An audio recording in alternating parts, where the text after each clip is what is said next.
Hey everyone, and welcome. Today, we're going to talk about a tool that might just change the way you see yourself and how you connect with everyone around you. It's a really simple idea, but trust me, its impact is huge. I mean, really think about it. It's a question we all ask ourselves, right?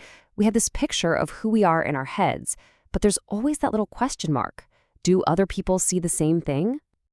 Well, what if I told you there's kind of like a map for that?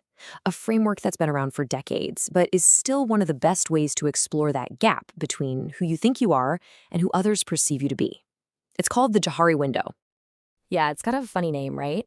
It was created way back in 1955 by two psychologists, Joseph Luft and Harrington Ingham. They literally just combined their first names, Joe and Harry, to get Johari. Pretty clever. And its goal is super clear: to help us become more self-aware and just get better at connecting with other people.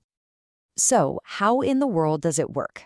Well, just imagine a window with 4 panes. Each pane represents a different part of you, what you know about yourself and what you don't.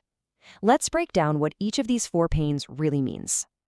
First up, we've got the open area. This is the straightforward stuff. It's everything you know about yourself that other people also know about you. Think of it as your what you see is what you get zone. The bigger this area is, the better your communication, trust, and teamwork will be. It's really the goal. For example, let's take Sarah. Everyone on her team knows she's a rock star at project planning. And guess what? She knows it too. It's out in the open.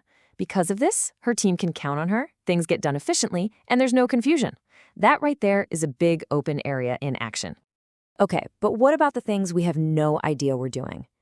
This brings us to the second pane, and this one is fascinating. The blind spot.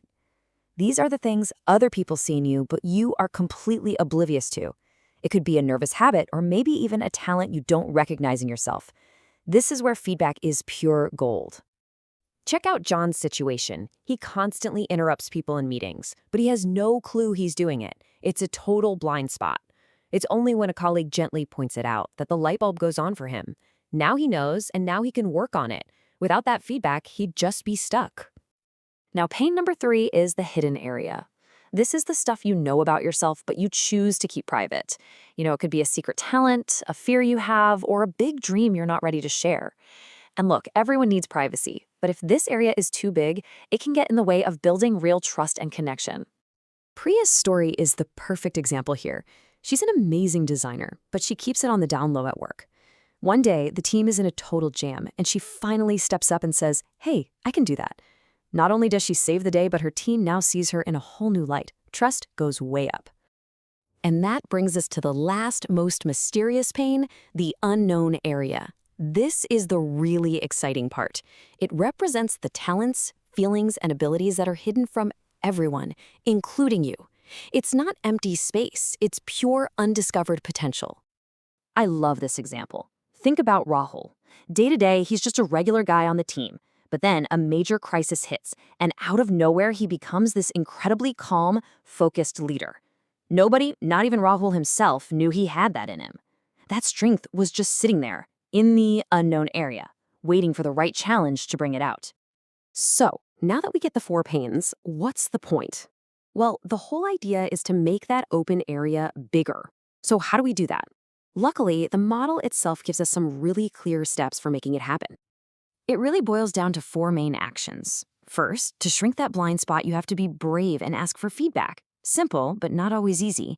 Second, to shrink the hidden area, you practice a little self-disclosure, sharing things about yourself when it's appropriate.